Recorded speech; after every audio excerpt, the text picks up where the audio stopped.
Bam, I'm ready to start. We're here. We're here, we're queer, and we ain't going anywhere because nobody else wants us. It's us, Yuhua Hamasaki and Aja. How are you? Speak for yourself. Actually, nobody likes me either. Bootleg Opinions. On Bootleg Opinions today, we're here to talk about the looks, but it is never too late to talk about the smell. So let me share with y'all my favorite fragrance brand out there, Dozier, an alternative fairway to fragrances. They take luxurious and high-end fragrances and reproduce these famous brands that are usually $200 to $300 to just $29 to $59. I myself prefer something sweet and fruity, and sometimes a little bit earthy too. And today I received the Oud and Rose on Fire, as well as the Smoky Mezcal and Cucumber, the Genderless collection. And what I love is that inside the box, there's a card that tells you exactly what's in the bottle. The inspiration, what it smells like. For example, the Smoky Mezcal and Cucumber is part of the woody and aquatic family. The bottles are so chic and minimalistic looking. Plus, they're travel size friendly too. So if you're ever having a night out, just drop it in your bag and go. Try that scent for me, Miss Thing. Alright, my darlings, let's try the Oud and Rose on Fire. I feel like I'm walking into a very luxurious store. It smells unique, luxurious, glamour. It smells really good. I think I'll be wearing this tonight. Now try the other one, the other scent. Now let's try the Smoky Mezcal and Cucumber together. It's aquatic, it's fresh, it smells expensive, just like the original. Splendid! Ooh, I think it's time for me to sign up and do my due diligence. So what are you waiting for? Sasha your way to the link in the description and use my code to get the lovely discount that you deserve. Plus, there's a 30-day money-back guarantee, so you have nothing to lose. Let's be honest, people come to the show not because of our fashion critiques, but to see the train wreck that we are. This is therapy for them because it reminds them that their life is not so bad after all. I thought it was because of lesbianism, but yes, that also works. And a huge applause for Aja. She's truly becoming a bootleg queen. She has moved her angle from her nostril to her face, and she also has AirPods now. Applause! Yes, and I'm selling DVDs on Delancey and Essex. All your favorite movies, The Lion King, that's the graphic version. We got all of them. You know what I'm saying? Did you see that graphic one of Harry Potter where they said it's supposed to be Harry Potter and the Sorcerer's Stone, but they changed it to Harry Potter and the Sorcerer's Balls? Okay, Harry Potter and the Sorcerer's Balls goes crazy. Yeah. But honestly, I would have more preferred Harry Potter and the Sorcerer's. That would have been fab. And you know what? Who else? It's Velma from Scooby-Doo. She's always losing her glasses, always on the floor, bouncing her titties and shaking her. But you know what? You know how they have a bug's life? Yeah. Velma's really living a life. For those of you who don't know, and you're probably going to bleep this out anyway because of monetization purposes, but when you're living a life, it's all about dropping on the floor and getting down on all fours and then shaking that because you never know who's looking. Speaking of living a life, charisma, unique nerve, and talent, these 8 queens this season is serving. Now, what do you think of this episode? We have the Snatch Game and a sickening runway. So I watched the episode twice. I watched it first when it came out at, 8 a.m. Not really, like 3 a.m., 4 a.m. And I was like, girl, I'm too tired. I saw your tweet. I was like, I'm too tired to understand what's happening. Oh, and for the first time ever, we had 2 people go on the Snatch Game knowing damn well they had the same character and just went straight for it. And for the first time ever, too, we have 2 bachelors that are POC, Kevin and Raven. Now, who do you think stood out during the Snatch Game? It's the first of everything on this episode. So, who stood out to you? Wait, you cannot just unload the missile and then just wait for me to recover. Hold on. Oh, girl, this wig is like growing out of my scalp. In terms of Snatch Game, okay, the first round was cute. I really thought Angeria was carrying. She was Marla Gibbs. And it was so funny. I was sitting there just like, girl, this is giving like auntie, but like it was chaotic auntie. Like the one you invite to the barbecue and she spills your tea and then she steals all the Coronas and puts them in her purse. She's the one that tells you, come here, right. Let's go walk in the park. Walk in the park. So, Jorgeous was actually doing this character by John Leguizamo that's called Manny the Fanny. I know they can't say that because it's copywritten. But to be honest with you, I don't really think she did the character justice because the character is really funny. And I think that even though she had funny moments, it wasn't giving the character. Like, for all of y'all out there who want to see it, just go look it up. It's called Spicorama. Yeah, I know. but it's called Spicorama, and it's by John Leguizamo, and it's literally him dressed up as a and he's going, girlfriend, how could you treat me so bad? It's crazy. But I don't think Jorgeous did it, like, complete justice. Shannel did Liberace, I think, amazingly. Like, yes, the Snatch Game is supposed to be an impersonation, and it's supposed to be funny, but, like, I thought it was funny, and I thought it was good. Who was the last person that was in the first group? Okay, we're just gonna go through the girls. Angeria was good. Roxxxy, I'm so glad, Diva, that it was no eliminations, because that was terrible. I like Shannel's. Jorgeous, it could have been better. Vanjie as Cleopatra, that was a train wreck. It started off so good, but the bullet train went straight into a wall. And I was like, oh. But they were laughing because Vanjie's like really out there and funny. But I don't think it was that good. She was just being her, I would say. She was not much of a character. Nina did a really good Liberace. Gottmik, that Snatch Game was crazy with the dog prosthetic. She was hilarious. Like, you didn't share none of your opinions on Snatch Game. You paid it. I just asked the questions because I'm not gonna get myself into trouble, girl. Girl, listen, okay, I see what this is. This is Let's Get Aja canceled and in trouble. I'm ready. I'm taking my coat off. I'm learning from RuPaul. During the critiques, she just lets the guest judges speak on behalf of her, but she doesn't say anything. So I'm doing RuPaul as UPaul right now for Snatch Game. Plastique, very lucky that there's no eliminations once again. That Ali Wong was Ali wrong. I was gagging for her. I said, oh. And you know what? There was a joke that Nina did, and it went straight over her head. And I was like, she could have played so much with it. God bless the non-eliminations. And if you're Asian and not bombing Snatch Game, then you are doing Drag Race wrong. Now, the top two is Gottmik as well as Nina West. Who won the lip sync for you? Gottmik. Is there? I mean, first of all, on to the category for this runway. It's one tail and two. What do you look for in this runway? To be honest with you, when they first said it, I was like, what in the furry? Yeah, it's actually a play on the novel by Charles Dickens. How do you know about this? Because I've heard it before. The book. You read? I didn't read the book, but I know that that book exists. I love it. I live for the applause, Mr. Yuhua. Okay, so we first up have Miss Angeria serving you, a dragon. I love this look. We got the red horns as a wig and the beautiful spray paints of the yellow and the orange and the red just gradients onto each other. It is fiery. It is animalistic. It totally reads Tata as well as tail. And I think that the whole garment is really beautifully done too. She looks expensive.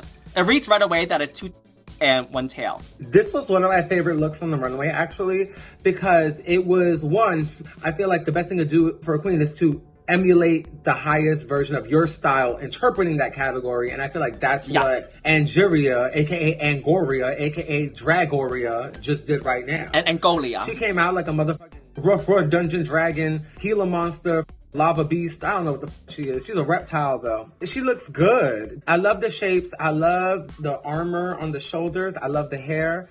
She looks very expensive, and she had like 1 million stones on. Rah, rah, I'm a dungeon dragon, I'm a dungeon dragon, I'm a dungeon dragon. Rah, rah. Nicki Minaj. Yes, from Roman's Revenge. Remember when she tweeted that, oh, don't get the vaccine, my cousin from another country got the vaccine and now her testicles are too big and now the wedding's canceled. Swollen, yo, the testicles are swollen. The testicles are testicling. Dush. Yeah, she should have won the first Snatchelorette Snatch Game. Yeah, I really don't know why. Hold on. Dear Monet, shout out to Monet. Hey, Monet. Girl, why did you pick Miss Thing? No shade. It's not that she wasn't good, but like I feel like Angeria bum rushed everybody. Like got up in the tractor and the mother steamroller. She said all over everybody. So I was like, not Miss. Ooh, gave my hole. Like I was like, girl, what? Remember when they pushed aside the wall? They were just like, all right, I guess we'll hug. I love it. I live it. I breathe it. But I don't enjoy it.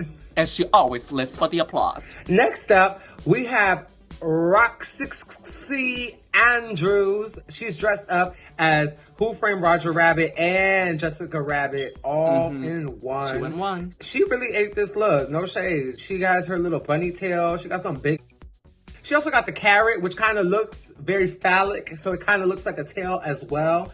And this look is to be honest with you, it's not really traditional Roxxxy. I think this is the most out there. Roxxxy has really gone for a look on the runway of Drag Race. Yeah. And I love it. It's still glamorous. It's still fab. Millions of stones. It's amazing. The only thing I don't like, I hate that the breastplates that the girls have, like, you can kind of see the difference between the skin and the breastplates, but I just think that we're watching this in like 4K now. It's more than HD, and it's really hard to match those things to your skin tone and in a way where it's gonna not show at all. So, I don't know, but I wish that that line was invisible. Soon we'll be watching Drag Race in 8K, girl. We'll be seeing the lace, the pores, the contours, all very harsh. So hopefully by then, Drag Race has found a new filter for us queens. We already do. Watch the old All-Stars or watch the old All-Star seasons. Watch the old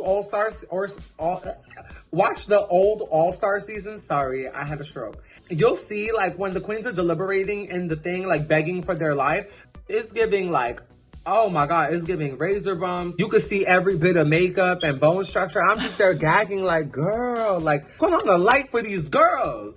They deserve to be seen. Well, you know what Hollywood loves? Exploiting their workers. Now, as far as this look goes, I agree with you about the breastplate, but I'm not too picky about it because, you know, everybody wears breastplates, everybody's exposed to the lighting anyway. My one critique is the hair in the back. I know that she was trying to do like Roger Rabbit and Jessica Rabbit at the same time, but I just kind of wish that it was shorter because I kind of want to differentiate the tail and the wig a little bit more. And I felt like it kind of blended together when she was walking. Other than that, no notes. The dress is completely bedazzled. Very good job. I would wear this, and I just want to make it known, if I were to wear a breastplate on the motherfucking main stage, I would let the lines show. The world. I hate wearing breastplates. They're so hot. I don't know how the queens do it. I mean, I had, so imagine wearing a breastplate over my, that's going to be like hot and sweaty. Now we next up. Have you ever had Kool-Aid pickles? In the South, they pickle like pickles, like cucumbers into pickles, and then they put Kool-Aid. Oh, okay, fun. We next up have Shannel serving us Scorpion. The bar didn't like this look. I didn't like this look too, but the judges love it. I feel like it looks incomplete. It looks like it's halfway there of being finished. Number one was the nude illusion was completely off. It was too light for her, and I feel like the piece that's on one side of the lame fabric should have been higher. It just seems like it needs more pieces on there to read more finish. Though there is an amazing tail on there. Other than that, it seems like it's halfway there with the look. Personally, I feel like Shannel is bringing drag to the main stage. While there are other queens who are certainly in drag, but their drag is like very toned down, Shannel is like making up for everyone who has a soft beat, a soft costume. Name them! Say their name! Girl, we already know that the girls is painting, like the Vanjies and the Plastiques are painting soft, which shout out to them because they look good. And there's girls who are wearing... That's not what you said about Vanjie. Hold on.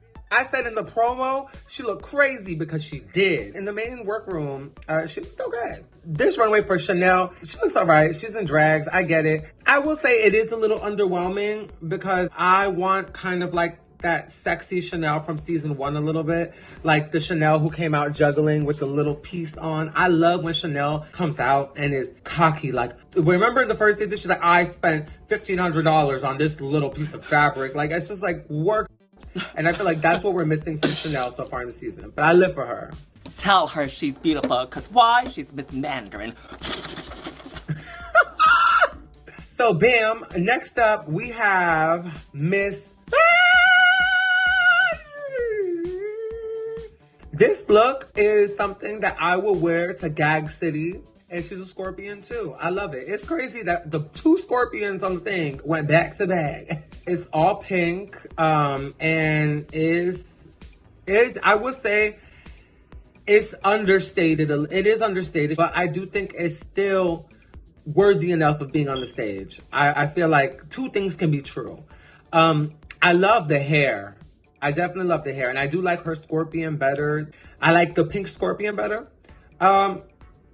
I guess I wanted to see a little more emphasis on the yiddies. Same. It was missing the tatas for me. I see the tail. I think it's really well done. I like the outfit, but I feel like She made this look so that she can remove the tail and wear it again after the show. It just looks like a top and pants.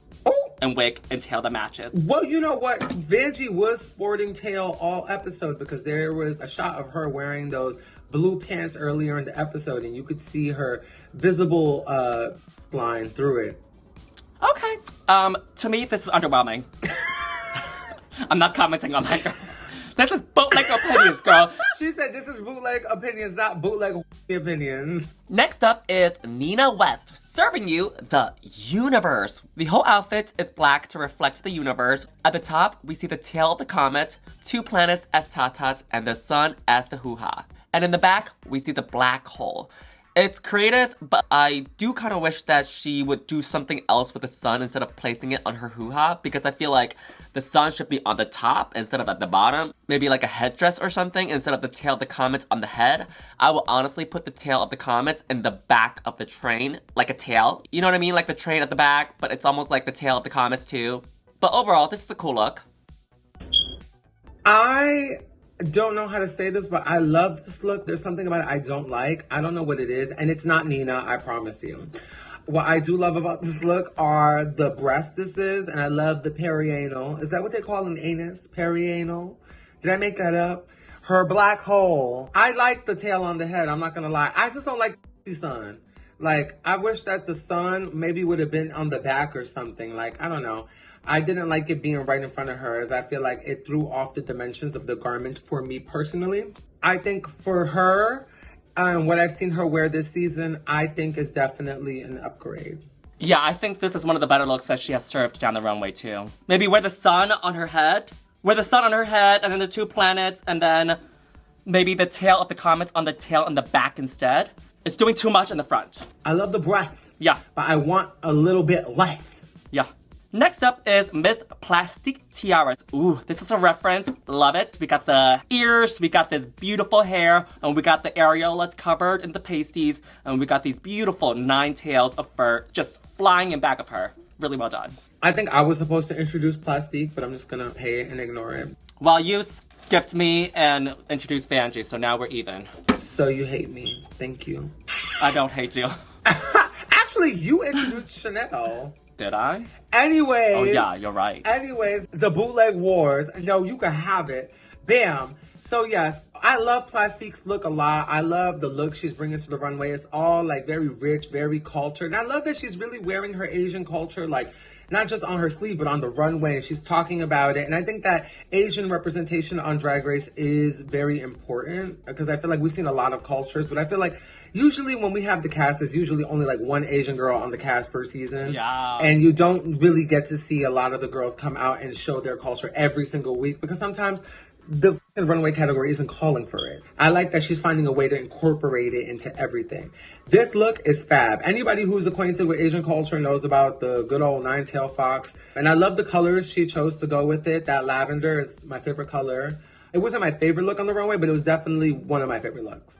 Yeah, she's serving you the 9 fox tails, not to be confused with 9-inch nails, the band. I don't think anybody was confusing her with that, but It's a RuPaul reference. You know, like down the runway where they always like make comments like, here is da-da-da-da-da, not to be confused with da-da-da-da-da. Or they'll throw in jokes like, corn, when did I eat corn?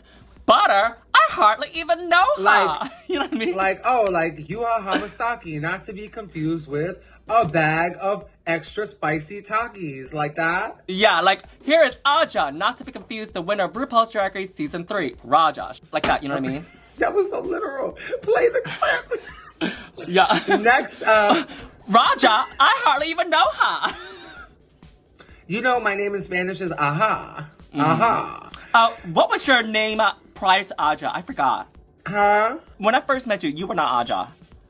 I was. It's just no, you weren't. We're not having this conversation for the world to see. Okay. Do you remember? I'm on witness protection. Hurry up and let's go to the next one. Next up, we have Gottmik. I love a look that tells a story. And I love a look that is conceptual, but is still in theme. She lived her life and then, you know, paid to get her removed because she is a trans man. And now she's in drag and she's like, I'm not putting on She put them in a bag in Swarovski crystals. And this was such an interesting way to interpret the runway category. I literally texted her right after this and I was like, you stupid, you inspire me. Like, don't ever change. She's killing the season. I just have to say that. When you texted her, what did she say? So, you know that thing where people read the message but don't respond? Oh, she pulled that. But I love you though. She probably booked, busy, and super blessed. And here we are. Give her opinions. I'm used to people not responding to me, girl. It's part of my narrative. Back to Gottmik. She is delivering a color that you will wear in the hospital. One thing I wish she would have done is to give us more of a tail than just a ponytail. But the idea of her breast inside the bag was genius. She brought herself onto the runway, which is something I love to see. She got her bags in the bag. No shade. Yeah. Last up, Jorgeous. I think we skipped Jorgeous. Hello, Jorgeous. Where are you, Jorgeous? I mean, was it necessarily a crime if we did skip it? Last week we skipped Vanjie's art look, and we didn't even remember that we skipped it because it was just like so unmemorable. But anyway, next up is Jorgeous, and she is born to do drag, and I'm born to quit drag, serving you Chihuahua. I love this look. It is adorable, serving you the Beverly Hills Chihuahuas. I love the ears, I love the fur, I love the outfit that she made for a Chihuahua that she would wear. My only one critique is to take the hands to reflect a Chihuahua as well, because we see it on the legs, but not the hands. Shout out to the furry community. She looked like a furry girl. Do your big one, Miss Jorgeous. It's cute. It's cute. I don't know. I have nothing bad or positive to say about it. I think her face, her hair, it looks stunning. She looks gorgeous. Yeah. This look scares me. Like if I woke up in the middle of the night and I had a Chihuahua and I saw that in the corner dressed up like this, I'm like, get that out my house. That is gonna kill me in my sleep. I'm scared. I don't know. She looked like a pretty gremlin, but a really pretty one. I love her though. Alright, y'all, for this episode, we have two different opinions of what our favorite look is. My favorite look was Gottmik, and not just because I'm a but because I love the concept, I love the colors, and I think that Mick brought an interesting taste that was completely different from everyone else. Got her bags in a bag, the tail on her head. Fashion. And my favorite look is Angeria. This is gonna sound so problematic because you said Gottmik because you are a trans person. Alright, my favorite look is Angeria serving you the dragon. And not because I'm Asian, but because it's the most significant look that reflects of what a tail and tooth is all about. Hold up. Dragons are Asian? Yeah, like, I think so. It should be. Are dragons Asian? Wait, hold on. Dragons are real, right? They're reptiles. Right? Like, that's the whole thing, like Komodo dragons. Dragons are not real. They're myths, and I believe that they are you said from dragons China. Ain't real. Dragons are real. I have seen some funky-ass looking who look like dragons, and because of that, I think they're real. Why call them bricks when you can just call them dragons? Well, anyway, that is Bootleg Opinions. Thank you so much, Audra. Shout out to everybody. I have fun. Yuhua is officially firing me, so, you know, maybe I'll be back next week or not. Bye. Hey, squirrel friends, when one video ends, just click on another one. It's called cringe viewing. Go ahead. I support you.